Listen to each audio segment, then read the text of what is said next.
That might be it. Yo, we're back at it again. This is your boy YBB, Proud of Africa. We're missing our co-host, DJ. He's out in New York doing his thing, but I'm gonna try to hold it down the intro. I'm not that great at intros. I always say when things get wordy, it's start getting dicey. But to my right, we have Banks on the beat. Blue Water Banks. I appreciate it. You caught it. Jack of all Spades podcast. If you wasn't listening, you listening now. But Banks on the beat, Blue Water Banks, Fat Boy Tires, Long Live, all that. Wilkinson Boulevard. 3700. Always. The hub. That's right. We ain't hit a backlight. You ain't got no backlight? No, I ain't got a backlight. I got a couple of them. Do your thing. All right. Yeah. Let's try this. Backlight, I left my wallet at the crib. Okay. All right. I feel like we got a lyricist here, so we got to do something with it. That works. Okay. That works. I feel like we used that one before. Okay. Well, I got a couple more. Let's see where this goes, right? All right, go ahead. Okay. Back like Anthony Davis for the Lakers after every injury. That's solid. Yeah? That's solid. I like gonna keep that one? We keep that one. I had Kanye with the antics too. That's on trend right now. We'll stick with that one. That's cool. So That's cool.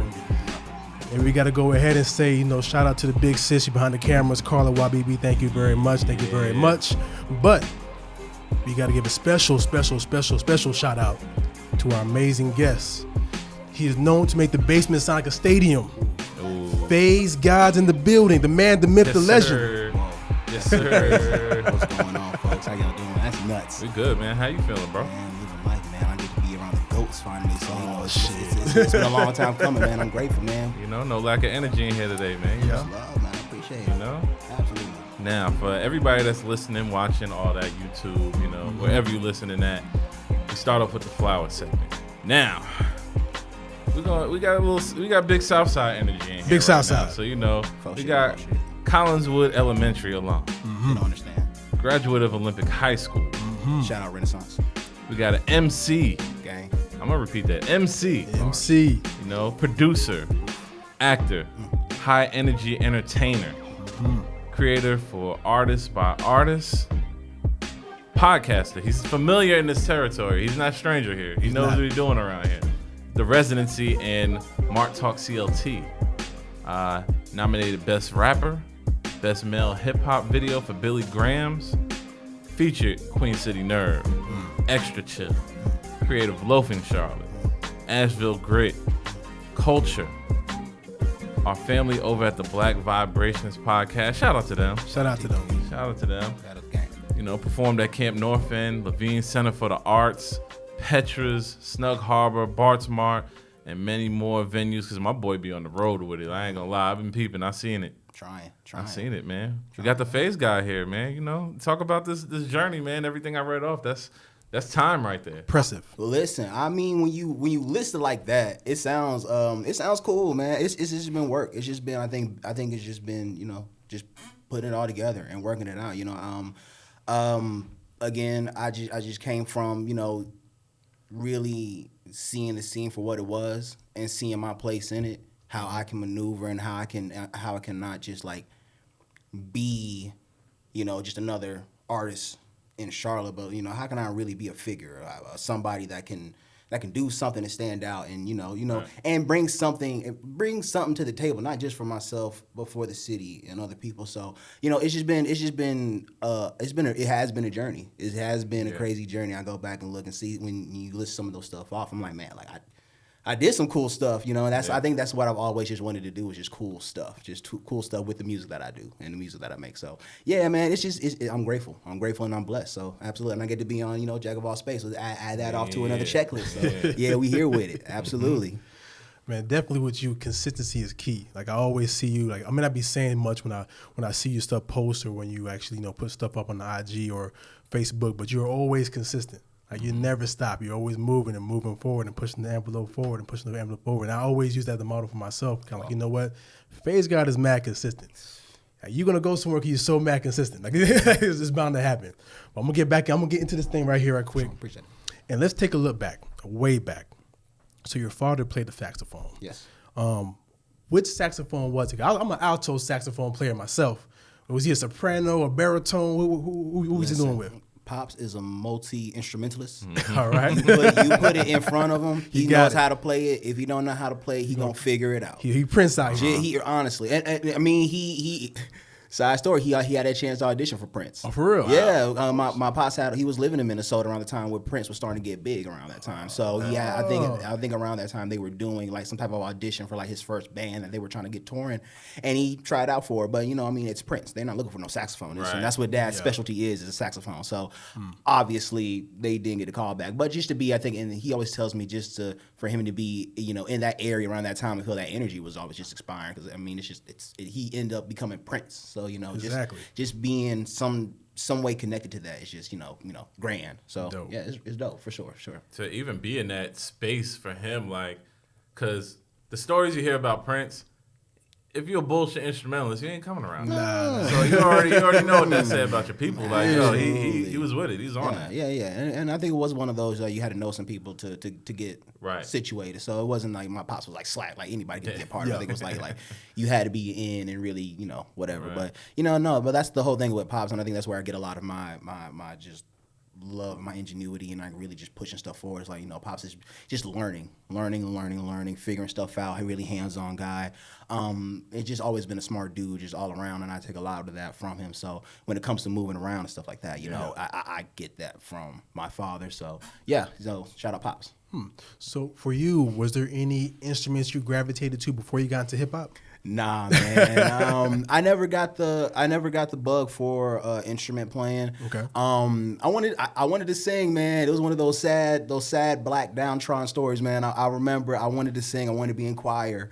And it was one of those situations where I think Dad really wanted me to play like an instrument at this time. Gotcha. I remember I think it was 6th grade. And I told him, like, I want to be in the choir. I want to sing in the choir or whatever.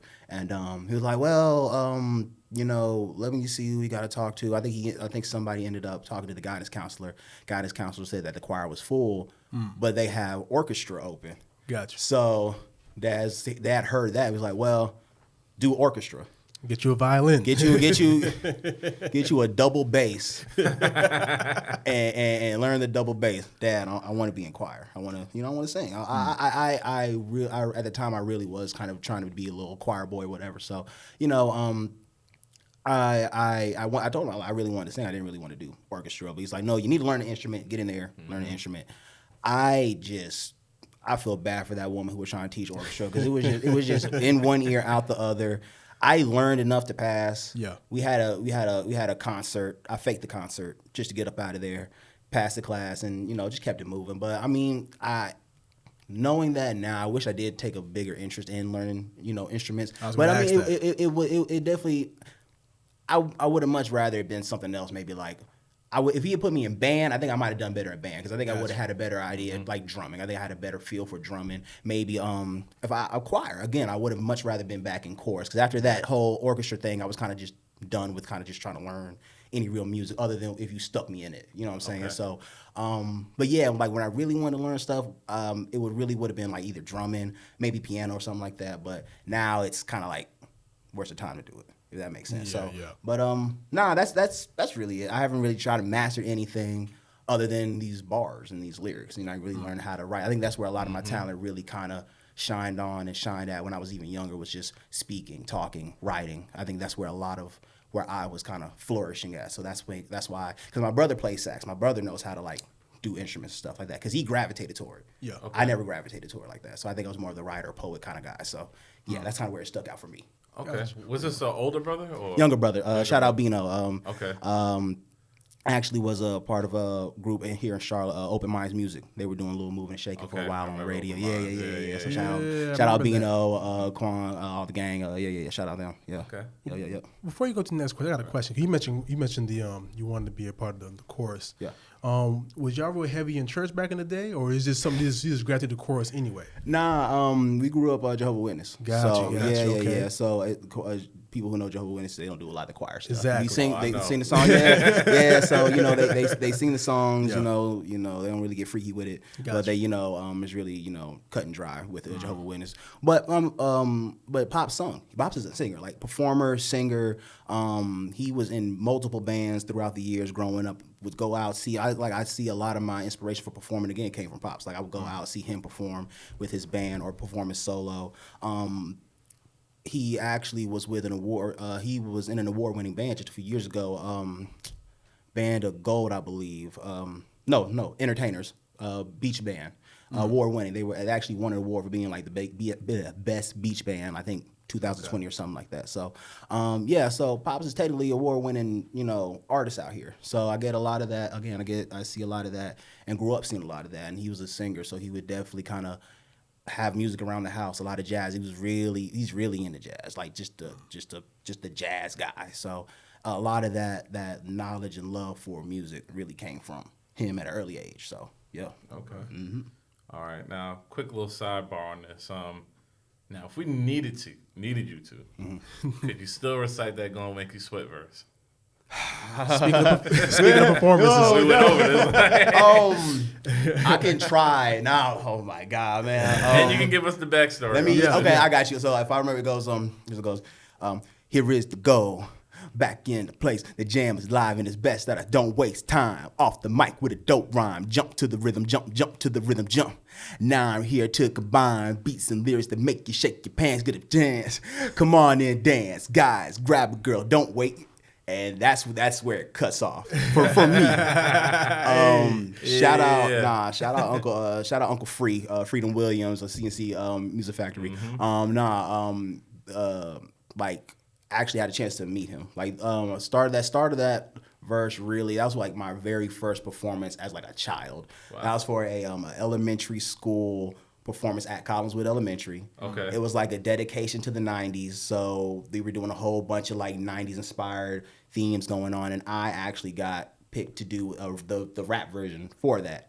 Okay. So I did it, learned it. Like that was like one of the first serious performances I took. Like mind you, I'm like in like 4th grade. I think I'm in fourth. Wow. Yeah, so I'm in the 4th grade doing this. So I'm really, focused. I know I'm about to be on stage. People are gonna be watching. I'm telling my mom, like, Mom, I gotta practice. I'm on the elliptical we had in the kitchen for some reason. I'm like I'm training, like for real. Right. Yeah, I gotta get it right because I remember my cousin gave me this silver chain. It felt like destiny. He was hey man, I heard you got a performance coming up. He's like, hey man, you're a rapper, you need a chain, man. This man gave me a chain. He poured in like some bleach or whatever just to make sure it was clean. And then just gave it to me, put it on my neck, and I was like, This is it. This is it, man. This is my moment. and performance went off without a hitch. And it was an amazing experience. And again, I attribute that to, that was my first taste of it all, like the spotlight, the center stage, like it was just all on you. And then just to see that happen and then just knowing like, I want to do it again. So then it just clicks every time I'm trying to get a chance. And I didn't catch it at first, but I knew there was something there. So I was like, from there on, I knew like if I had a chance to get in the stage, I was never really afraid of it, but I didn't really start like really gravitating, trying to find it till later. But other than that, learning that verse, getting to that verse, it's crazy that, you guys asked me about it because, again, I actually just talked with Freedom Williams just last week before Halloween. Good guy, great guy. I had a chance to meet him when we got tapped in with him through Creative Loafing. Mm-hmm. Shout out Ryan Pickin, Mark, shout out, and Tizzy Farragami. They all were able to come through and put that together for us to really meet and just, share stories, and just had a chance to meet him, just meet Freedom Williams and just really like get to know him. And like that's history. That's hip hop legendary history. And you still hear that song everywhere. And you still hear that's what I'm saying. Longevity, decades. But there are artists that wish and pray they could have a song that just stays like that last. But they don't, and some of them can't. But again, I'm grateful and blessed to have that access to even just speak to this man and be able to text him. What's up, Unc? How you doing? And like really check on him. He checks on me. So again, shout out Uncle Free. Yeah, man, that's love, and that's where it all starts for me as far as like performing and really doing music and stuff like that, and getting the love for that stage because that's what I love doing is just performing. So yeah. Okay. Now we know JD and Jay-Z made you feel like hip hop was it for you. But who are the artists that influenced your earliest bars? We talking bars, oddly enough, I'm probably going to have to give it to Eminem and Joe Budden. Oh, Joe Budden, new music. Eminem and Joe Budden, only because, again, we talking early. We talking around 5th grade now. So you're talking about when 8 Mile dropped. the 8 Mile movie just dropped, and I think at that time battle rapping wasn't like really out there like that. You had to go find it. You had to really go find battle rapping, but like when you found it, you found it. And then they had 8 Mile and it's Eminem, like, and it's just like the rappity of the rapper motherfuckers that you could do it. My bad, can I cuss on here? No, you can. Okay, cool. Okay, cool. I don't, but nah, it's just one of the most rappy people that you could see on there. And then just seeing those battles was just like, yo, these motherfuckers rapping. I want to rap, and if I have to battle somebody, I'm barring them to death, and just like Eminem. So I'm seeing that. And then on top of that, while I'm seeing that, I'm also listening to people like Joe Budden at the same time doing "Pump It Up," which at the time was my favorite song at the time. Right. And again, it's not so much like bar for bar lyricism hitting you over the head, but it was that cadence and that flow, that pump, pump, pump, pump, and then the way he was just kind of like. His flow was just so unorthodox, and then he was still able to kind of have this like charisma and characteristic, and the beat was crazy. Yeah. And the beat was so sick. I think it was really the beat that grabbed me, but then it was still Joe Budden being able to like back it up with the bars, and not just the bars, but have the charisma to make me want to be like hit the inflections that he hit. Man, like he made that cool to do out loud, right? Sure. So looking at all that at a young age, that's when I really wanted to start like writing, putting pen to paper, trying to figure out, dang, how am I able to record this? Can I record this? Like, where can I record this? So I gotta probably give it to M and Joe as far as like being like the launch pad to where it was like I want to start writing and putting things together. So yeah. Okay. All right. Now another sidebar to that one is, where do you keep your old book of rhymes at, man? What's going on, man? They all over the place. I ain't gonna lie to you. I was cleaning my room, and I actually stumbled across like two random notebooks of just scribbles of rhymes that I did back in like, I don't know, 2016, 2017, just came across them randomly. So the thing is, I just wrote on whatever I can get my hands on. So I know for a fact I got some rhyme books somewhere in the garage, at least 3 or 4 of them in the garage. I know I got just random sheets of paper strewn about the house somewhere. So I'm sure if I took some time, I could find them. But it's just, it depends on how I'm feeling, where I am. But they there in and around. And if I need to, I can go out and pull some stuff. So I ain't gonna lie, I go back and look at some of them, and I'm like, ooh, I just gotta tweak that a little bit. That's still, you gotta bring it up to date a little bit. It's there though. Nah. Because it's just one of those things where I like to always be about progress. Right. But then of course, I don't mind looking at the old stuff and just seeing like, damn, what could I have done a little bit better? Or what should I do better next time? And then, just looking at the old rhyme books and like seeing the potential there, it's like, wait a minute. There's still some life left in these. Let me go ahead and, because it ain't gonna do nothing but just save you time, save you effort, and then like, why waste good bars? For sure. So exactly. Yeah. And then I'm sure it makes you appreciate like seeing your old perspective versus, yo, I can do this and. See what I try to say? Yeah, trying to save me. Yeah. See, that's why I needed to know. See, the rapper hands. Nah, but it makes you be able to see the perspective of where you were, and absolutely now you can change it and say, yo, I can do this to it and bring it up to date. Sometimes you might see something like, that wasn't it, bro, back then. That wasn't it, but this, like, yeah. Absolutely, definitely. So now, Phaze Gawd is the moniker. Yes, sir. How did you land on that?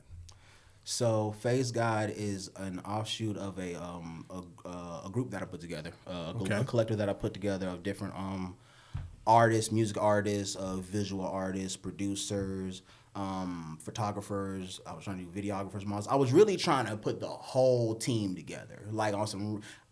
I think this is around the time like the All Future Wolf Game, Maybach Music Group thing was really starting to take, like all that group collective thing was really starting to like be a big deal for people, Taylor Gang stuff. So I think that's really where a lot of that inspiration was stemming from. You kind of just needed a group back then. And then, it gave me an opportunity to, take my friends, meet new people, and we brought dope ass people around. Like I thoroughly believe.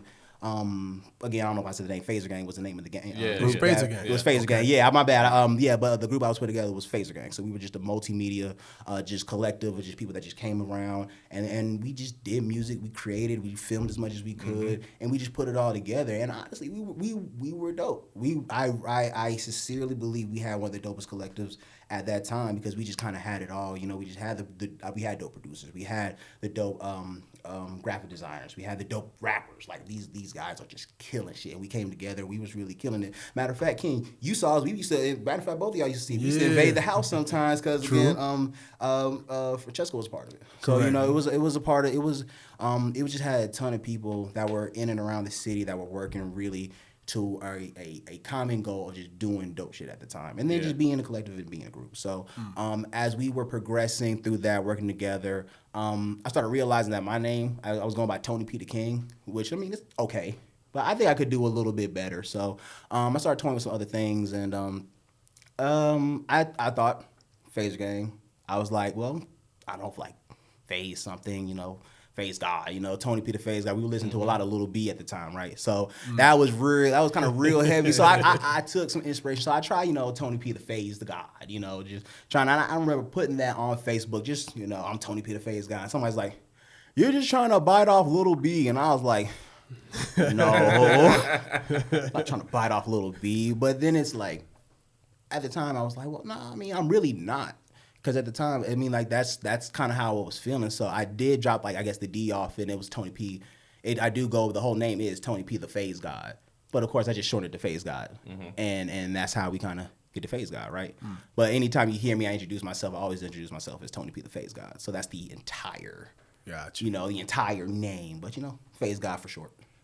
Yeah. Okay. Sir. And also, it kind of goes into a little bit more into, like, trying to find myself spiritually. We want to get that deep into it, you know, but it's just, I have been kind of going more on like a personal journey, finding myself, you know, really kind of understanding myself and where I place myself within religion. Because again, being born Jehovah's Witness, I'm not even practicing Jehovah's Witness. You know, I'm out here. So hits the chain, the trauma chain. Exactly. So you know. The Buddha chain. I wear a lot. Like if you see me, chances are you're gonna see this Buddha chain on me. Like to me, and again, to me, this is jewelry. But I also, you know, I'm familiar with some of, you know, the teachings of Buddha. You know, right now I'm really into the Bhagavad Gita. I'm really learning more about the lessons that's the Hindu teaching. Gotcha. So basically, it's super. And again, I'm not a master of any of this stuff. I'm really trying to figure it out, but I'm learning as I go. Matter of fact, my dad is the one that sent it to me. So he's the one that he's like, hey, look, listen to this book. And it's like it's basically like a summarization of the book. So it's not the full reading of it, but basically like a yogi is telling you, hey, these are what the chapters are talking about. These are the lessons. And he breaks it down. When you say the book, you're talking about the Hinduism book. The Hindu, it's like the Hindu Bible. I'm pretty sure that's not how they refer to it, but for simplistic terms, please don't hate me, cancel me for anything. But like for lack of a better term, it's basically the Hindu Bible, and a lot of lessons, a lot of stories, and it's and honestly, when he sent me that book about 2 years ago when I was living in Durham at the time, he sent me that book and I was reading it. It literally changed my life. Honestly, like just learning the teachings and then understanding, getting a different perspective of how just to look at different things. It literally took me out of what I didn't realize was a bad situation and brought me basically back down to Charlotte and put me in and has since had me prospering a lot more. So it's just one of those things where the more I read into it, the more I learn, the more I can literally see and physically see some of the differences and changes in emotions and have a better understanding of not just myself but the people around me.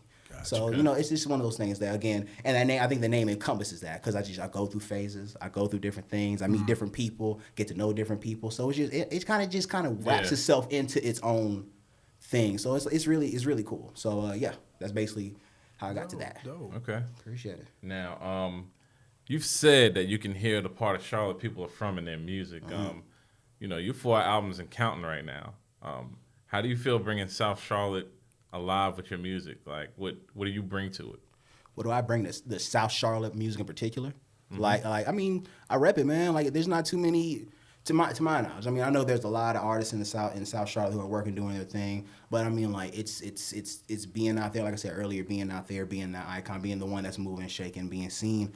I'm out there with the energy. I put on these shows, and I'm not just putting out shows for myself. I make sure to involve my comrades, not just my comrades, people who want to be involved can be involved. So you know, you have to realize that it can't always be about you, but there are often times where it kind of has to be.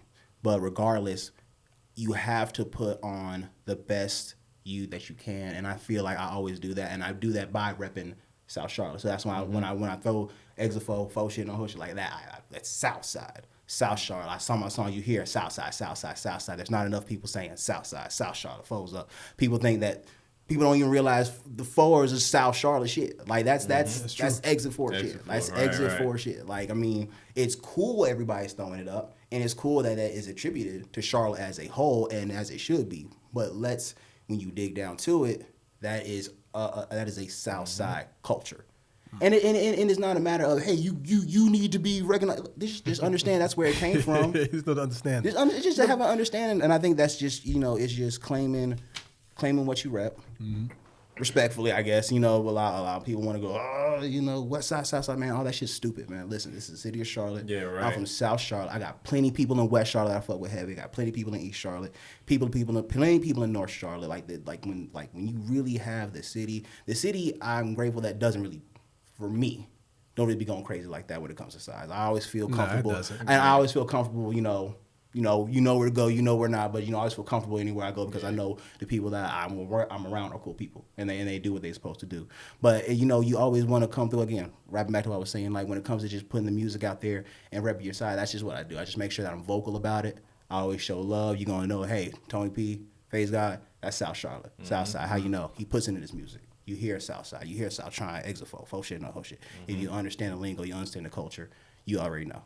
So, and then to bring that and really kind of have to, and really bring it to the forefront and let people know, and this is what you do. And I think that's how that's how you create that culture. Yeah, it resonates with people. Absolutely. Definitely. Well, I'm going to take a little sidebar, but not sidebar, a little transition. Shout out to Drink Champs. Ooh. Still. Gang. This is your Drink Champ moment. Uh-oh.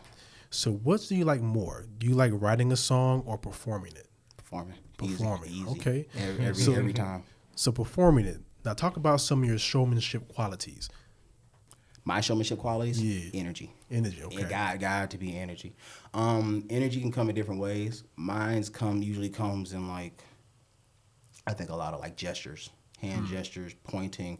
I feel like I'm really physically transfer energy to people when I'm performing. So there's a lot of hand gestures, a lot of moving, jumping, sliding. When you come to a Phaze Gawd show, you gonna move. Everybody be like, people be sweating in my shows.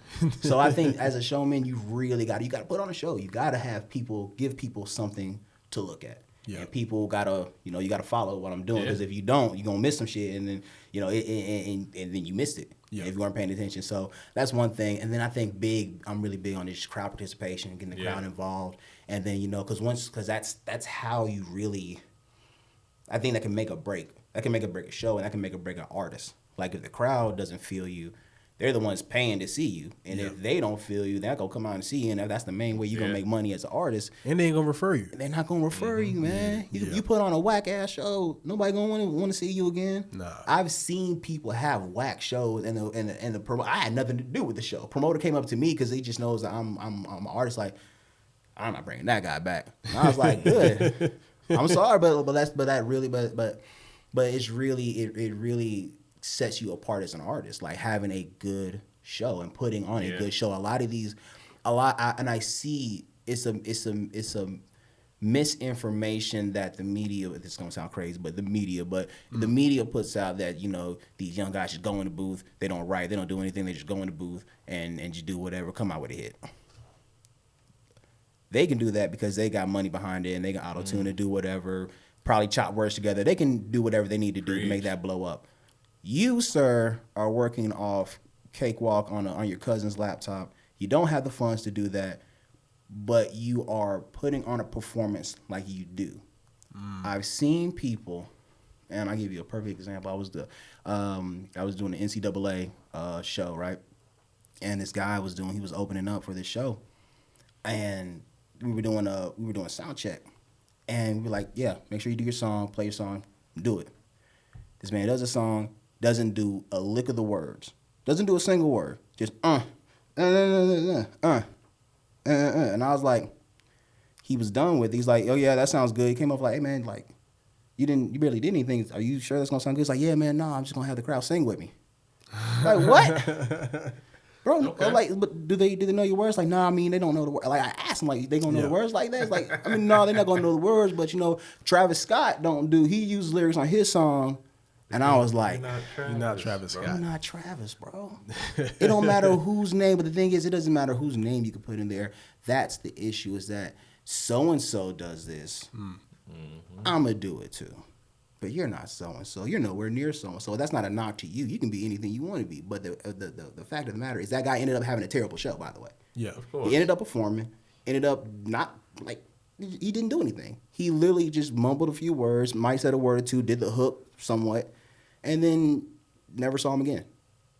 I did see him again. I think he was working at one of these shopping centers somewhere, but never saw or seen, never seen him again as an artist, and that's what I mean, like, because it just doesn't work out for artists like that, because the preparation isn't there, the professionalism isn't there. You got to put, and I think that's really where a good performance is stem from, is professionalism, because you can put on a good performance, you can be professional enough to get things together, because it takes a professional person to put on a good performance, if you ask me. Yeah. So, yeah, man. I mean, you have to. You just have to find any success, especially in this day and age, because Lord knows you're not gonna get paid on streams. If your merch isn't hitting on it, nobody gonna buy your merch. So the show money is what they'll tell you is where you're gonna get bulk of your money, and that if you're signed, they're gonna try to grab that. And if you don't bring out a big enough crowd, you're not gonna make enough money anyway. Yeah. And the quickest, best way to bring out a big crowd, have a good show in the first place. Now you talking about preparation. Yes, sir. How much preparation you put in before your show?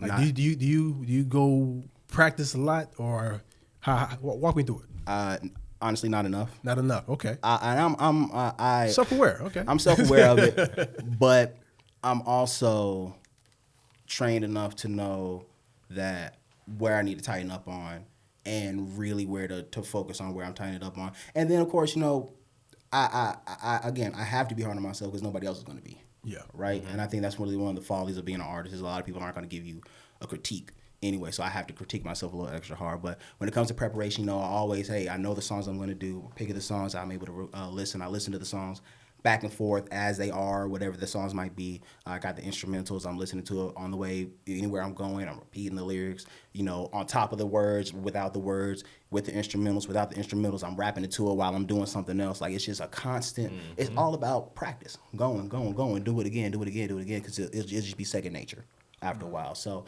and then, you know, sometimes you don't do a show for a while. You may forget a bar or two, a song or two. It happens, but it's almost like riding a bike. All you do is put the song on again, do a couple practices, it's back. Quick recovery. Quick recovery. So, and it's all, like I said, with preparation comes repetition. Yeah. So that's basically what I can always suggest to people is, you know, repetition, repeat it over again. So, yeah. You know, I salute you, bro, because, like, not only the consistency, but we're talking about your showmanship. And like you said with the music, like, people think they can just record real quick, and it's like, bro, attention spans are really short. Very short. And then you have to play on that sometimes. Like, when you got people's attention, like, you grab their attention, you keep their attention, you take it here. Like, you got to take them on a little bit of a trip with the performance. That's facts. And you've been doing a great job at that, bro. And anytime I've seen you, it's like, I'm locked in, because I'm going to miss something if I stop paying attention for a second. If I got my drink, like, yo, hold me, like, get over here and make sure I'm drinking while I can see, because, like, go. you know, it's like a movie. You don't want to miss a part. 100%. Appreciate it. Yeah, man. Now, also got to say, you know, we at a certain level now that we know who Lil B movement is. We know the Bass Gawd. You know, thank you, Bass Gawd, all that. Bass Gawd. You know, you got to tell us about how you got the collab with Lil B on that most recent single, of course. Man. And, yo, that video is pretty crazy, too. The Street Fighter, like, go ahead, let the people know, man. I appreciate it, man. Nah, that's honestly, man, that's a childhood goal just completed, man. I mean, like, just, it's Lil B. It's Lil B. And it's not even really about, again, doing it with the best rapper. It's just doing it with a guy that just as influential as Lil B, just to have that in the catalog. It just means a lot. So shout out Lil B. The way I got that situated, I actually just got back again, just moved back from Durham. I was actually I got it situated through y'all's brother Francesco. He set the play up. I guess he had been doing some work was doing some work where he caught Lil B's attention, and you know, I think they had been talking, working on some stuff, and just threw the alley-oop, And he's like, hey man, you want to do what's on Lil B? I'm like, yeah. Yeah. And if I ain't gonna lie, I thought it was cap. I was like, How you know? I'm like, yeah. I mean, how the fuck, you know exactly how you know Lil B? But I mean, he showed me what I needed to see. Everything checked out. I was like, well, look, let's get the business situated. We got the business handled how it's supposed to be, and it came through so quick, like it was meant to happen. Like just everything unfolded so quickly. I did have a chance to text Lil B, text him, email him a few times. Coolest guy through the phone, coolest guy. Like I mean, like I didn't have any issues with him. Definitely one of those guys about his business. So you know, it's one of those things where you can think he's goofy as much as you want, but that man really he's smart. Professional, smart, super nice guy. Super nice guy. I never felt like he don't know me from a hole in the wall. He say he loved me, and I'm like, Lil B love me. What? Like it's just one of those things where it's just so surreal, you know. But again, like just having that in the tuck and being able to really say, hey, I got a song with Lil B is just kind of crazy. So because again, we came from that era where that was a big deal. Cooking dance, come on, man. Pretty we Boy still Millionaires, come man. on, man. Wonton soup. Listen. James Harden was cooking, man. Kevin Durant couldn't get a championship, man. Listen, I showed my mama Ellen DeGeneres video. How you don't show your mama Lil B? Come on, man. So I mean, started like, with Ellen DeGeneres. I respect that. Come on, you gotta ease into everything else, but nah. But yeah, man. It's just and the crazy thing is the song that we did isn't a song like any of those, right? Right. So it and I'm grateful because it also just shows kind of just the range that Lil B has. Not saying that people, if you're aware, you know Lil B can rap. That's never that. If you're really aware, you know that Lil B is able to rap. He does whatever he wants to as an artist, which is like the ultimate freedom, which I think is what Lil B represents. It's just the most ultimate free artist you can be. Just does what he wants, releases what he wants, and is successful within his own right? So, but having him on this song, like this is definitely more like that hip hop joint. People are like, why you put Lil B on this song? Why you put him on something more? Like, why not? Why not put him on something a little different? And he's rapping a little bit more, and then it's just the personalization of that verse. I don't know, man. I might be putting a little extra on it because I'm biased because I really love the song and it's Lil B. This whole room. But my thing is like it's just really cool to like just really be able to say I got a song with Lil B. So yeah, man. Shout out Lil B. Thank you, Phaze Gawd. Shout out Francesco for lining that up. And yeah, man, it's just one of those things where it's that's like if, I'm not pressed to feature with anybody else now. I think I've hit that since I hit that as crazy as that might sound, like I really feel like that's kind of like the featured list. The featured list is one of the top ones where I really feel like I'm cool. Like I really feel free from that. So yeah. Knocking that one out early. Let's get into this for artists by artists. Yes, sir. Can you enlighten the listeners about this great platform? Yes, sir. So for artists by artists is a platform that I created along with a homie that I was working with. Shout out Rails, the principal. Last year we came together. We were working on just a platform to be able to showcase local artists who are really working and really grinding, giving them a platform to be seen and heard for free. So what we do is Rails, who is a photographer, he goes Pride Rock Promotions. He's a photographer. He was helping me with video production as well. He does video editing. I hit him up. We started really talking and working on this idea. He definitely offered his services, offered his space, his time, and then we ended up going in half on a studio space for the summer for Charlotte Art League when they were still off in North Tryon. Yeah.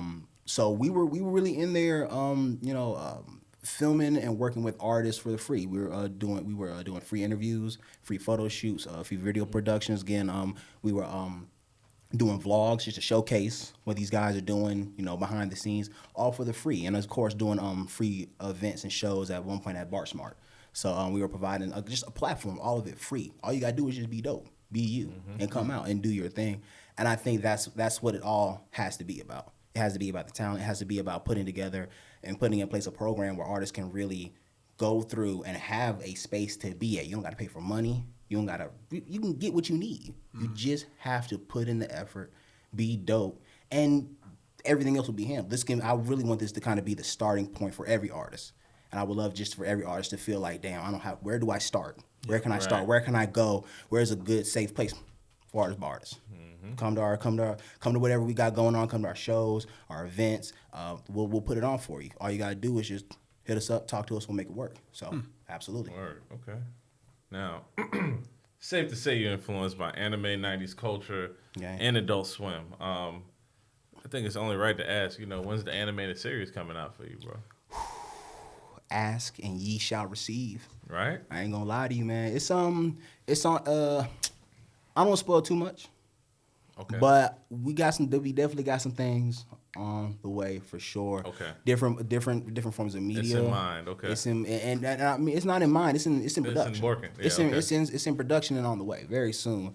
But no, animations are on the way. I've actually done little animated videos here and there. Mm-hmm. So again, the notion is there. It's on the way, but it's one of those things where you got to do it right.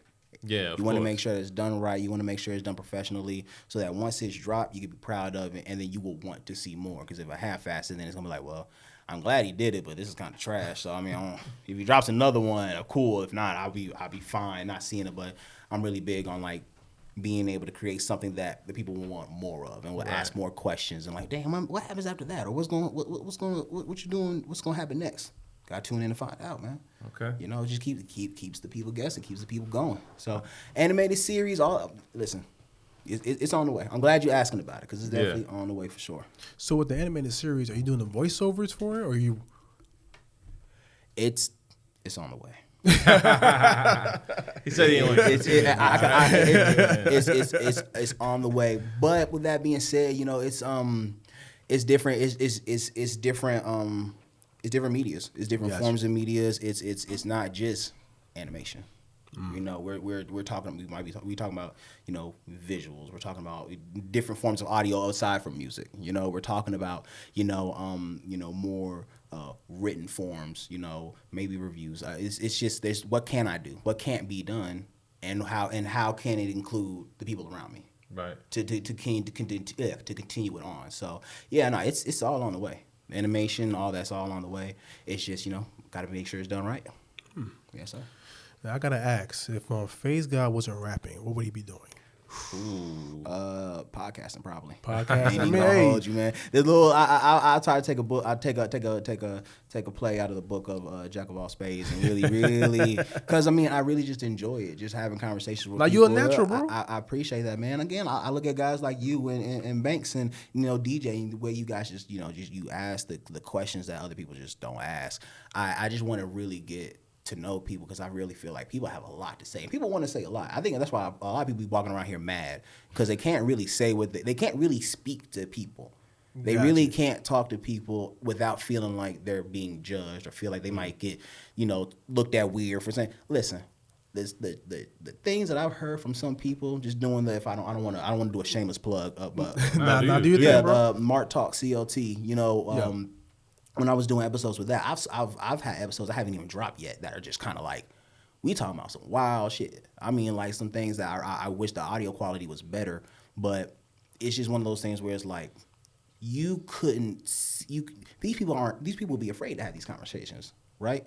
I'm having conversations with full on drag queens, like full on just men in dresses, and we're having conversations really about how they came to be and how it is living in situations like that or working in that situation and enjoying the conversation because it's a great conversation. Right. And a lot of people can't handle hearing a conversation like that, so they don't want to hear it. So now other people don't even want to tell you their situation, tell you their story because they're thinking like, well, you don't want to hear it.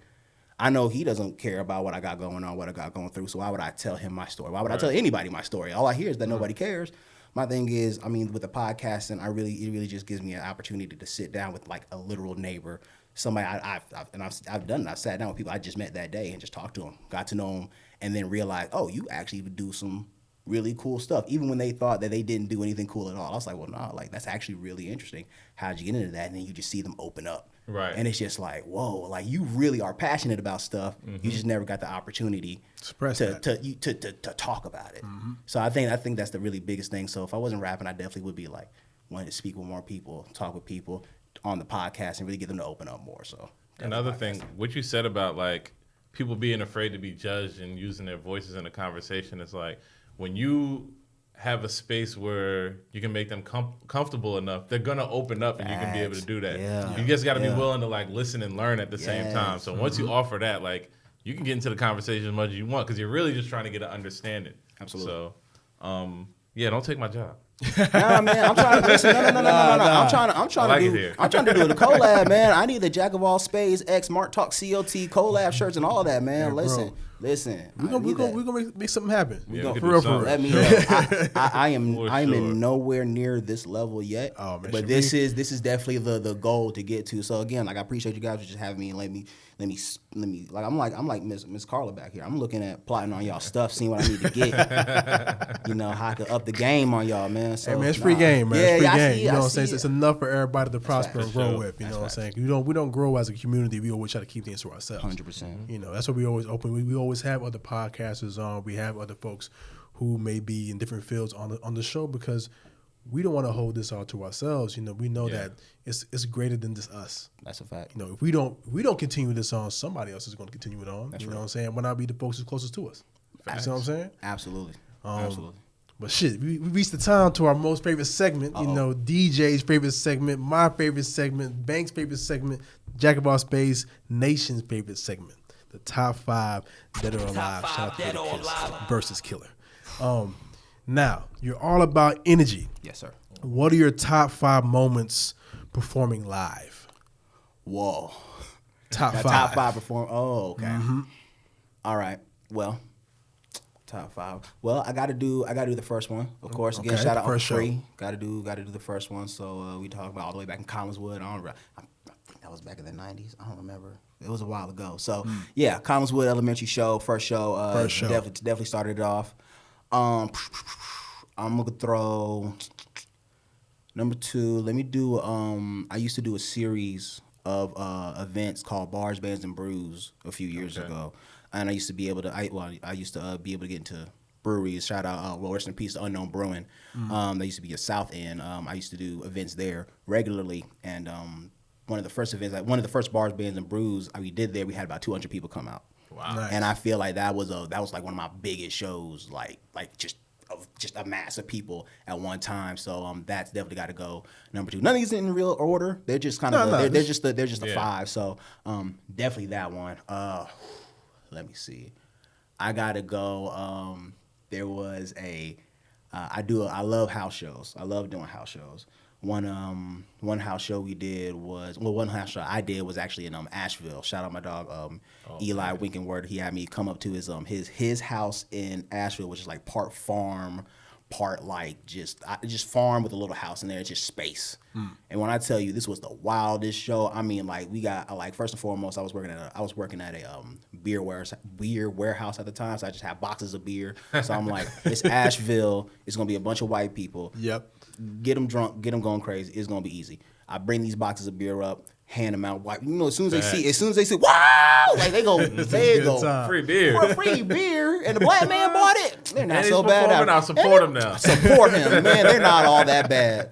Listen, but no, we went crazy. Yeah. It rained that same night. I was actually scared. That's a whole nother story in itself. But when I finally got up there, it rained all night. I thought they were going to cancel. I was like, nah, fuck that. We're just going to have it in the house. They had it in the house. They were mud wrestling outside before I performed. So once they start hearing me performing, they stop mud wrestling, come inside with beer in hand. We're going crazy with mud all on them. We're mosh pitting, by the way. So I mean, it was just a messy time. So again, listen, definitely couldn't be none of our houses. But definitely top 3. Also, I did like a side note. I also did like a random folk freestyle to I think it was a banjo. Or like a violin. One of the neighborhood guys had one of those violins, and we did a little freestyle. So shout out that guy. Number 4, I love performing in Blacksburg, Virginia. Okay. Shout out my dog Electro Bro. I definitely will say probably one of the last times he does a series of shows called Wave Night up there. So he's invited me to a few of them, and I think I just did one. I did 2 of them this year. I did one, I believe, earlier this year where I had me, my DJ King Rash, and my drummer Walt B3. Shout out Walt B3. That was like our first. I feel like that was like really one of our like craziest, most put together shows that we were there because him is drumming, DJ King Rash DJing. We just were on point that night. We went crazy. Crowd was crazy. Crowd loved it. I got some. That's Virginia Tech area. Yes, right up the street of Virginia Tech, right up the street. Yeah. So man, listen. When I tell you we went stupid, it was just one of those. It was just one of those nights where to see that kind of love outside of Charlotte, it kind of solidifies like, okay, I'm talented. Or it solidifies the talent is beyond just Charlotte. Right. So I'm grateful. I'm definitely grateful for those shows because they love it. They fuck with it heavy. So shout out Electro Bro, On My Wave Night, Soundwave Surfer Gang, and last but not least, it's gonna be one, but it's 4-1. It's the residency at Snug Harbor. Okay, Snug. First of all, shout out everybody at Snug Harbor. I remember just dreaming to be on Snug Harbor stage. Right, just seeing other people, just acts on there. It's like, damn, I want to be at Snug Harbor. Then being able to be on that stage, not just being on that stage, but being on that stage in what I believe is the first hip hop residency they had. I don't think there's ever been a rapper residency there until I did it. So I'm just to my knowledge, and I asked them to be sure because I never seen it done, and they said, well, I don't know anybody else either. So I'm taking that and saying like, listen, like just being able for a venue to trust you with your sound enough to bring you out 4 times. You know, it's I switch it up mostly every time, but like just to be able to come out there 4 times and have people come out there every time, and that last show being the craziest show ever. Like I choked out an audience member just when we got a little wild. Like it was just that was it. Like that was kind of putting it all together. You're not just gonna skip over choking. Nah. What? Oh no. Y'all want to hear that? What happened? What is? Nah, man. It's the energy, man. It's the energy. Nah, shout out Psychoff. That's an artist. He's an artist in the city, man. But he's a guy that I met out there in the crowd, and I saw it. I felt it. I forgot what song I was doing, but I saw him. I don't know. My hand just said, grab his neck. And for good, I listen, and we rocking. There's video of it. He took it. He listened, and the thing is, you know, other folks be like, put your hands on me. I'm whooping your ass, rightfully so. But you know, that when you from one showman, because like him being an artist too, from one showman to another, I think he understood that and felt it and fucking loved it and it added to the energy of the show.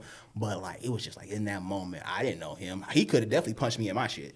He definitely could have, and again, would have been rightfully so. But the vibes carried on to where it was a literal moment in time, and then I got to meet Psychoff on that, and now we've done shows together, and I'm looking forward to doing more stuff with him. So, but yeah, I'm choking people out of my shows. Did you rap through it? Huh? Did you rap through it? Oh it? yeah, I rap it through it. Oh, no, that's I'm in hard. Matter of fact, no. Matter of fact, listen. I do you one better. I'm not just rapping it. I'm getting him to do the ad-libs. While I'm in mid-choke, I got him hand on neck. He's doing the ad-libs. So it's, yeah. So it's that, you know, Phaze Gawd shows get a little wild. Man, so. Make sure Will Smith never run up on a Phaze Gawd stage. Nah, because it's not going to go down like that, man. Come on now. Nah, you know how we rock.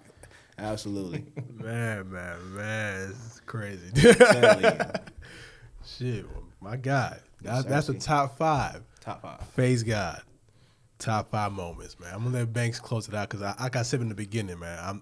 When it gets wordy, it gets dicey for me. I'm going to start stuttering. I'm going to start saying, I think. So I'm going to let Banks handle it. Pass the ball to your man. Pass it to you, bro. You know, Phaze Gawd, let them know where they can find you at, man. All your socials, your handles. Well, listen, once again, it's your boy Tony Peter Phaze Gawd, a.k.a. Phaser from the 4, a.k.a. Big Brody Zodi, a.k.a. #1 in the city, boy, I feel like Cam. So, a.k.a. Mr. Billy Grams. First of all, I appreciate you guys, man. Like, listen, like, I'm just grateful for you guys. Again, Banks, we go way back. Already. High school days. Ken, just as back, man. Exactly. Damn near family. Carlo, of course, same way. I wish DJ was here. I met y'all all at different parts of time. Like, DJ apparently knows my family, so I don't know. Wow. Yeah, that's what I'm saying. So like, it's just connected energy here. So Charlotte way too small for its own good, but I appreciate you guys immensely. Thank you so much for having me on your platform. It means a lot. You guys can find me on, first and foremost, check my website out, www.praisefazegawd.com. That's praise Phaze Phaze Gawd, Gawd. I know it's ignorant. Just spell it how it's supposed to.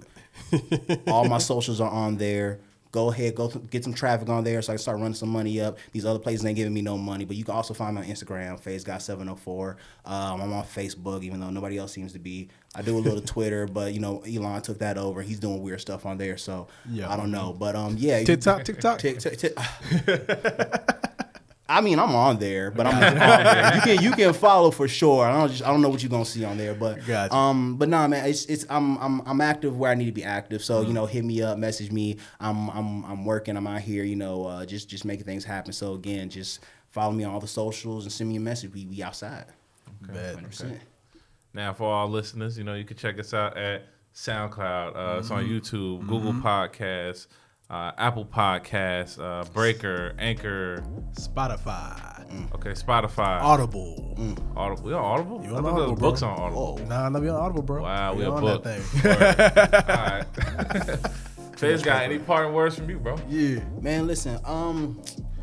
Again, keep doing what y'all doing. I appreciate it. This is what it's all about, man. Just growth, progress, and bridging the community for everybody. And not just, again, you guys could have had anybody on this platform. You had me, and I can only hope I can reciprocate it somehow later down in life. You guys have been supporting me, and I can only hope I can support you guys the same way. And we outside. Make sure you guys are showing love to everybody who's been showing you love, whatever they do, whether it be artistry, whether they help you out around the house, whatever they do. If they show you any kind of love, make sure you reciprocate it just a little bit. Reciprocate. That's the least you can do. Show some love. Peep the perspective. It's not just about you. Other people live on this planet too. Listen, I love you guys and I appreciate you. Thank you, bro. Solid. Already. Go ahead, man. Send it off to us, bro. As the legendary Phife Dawg would always say, Yes. tell your mama, tell your sister, send a telegram, and we out.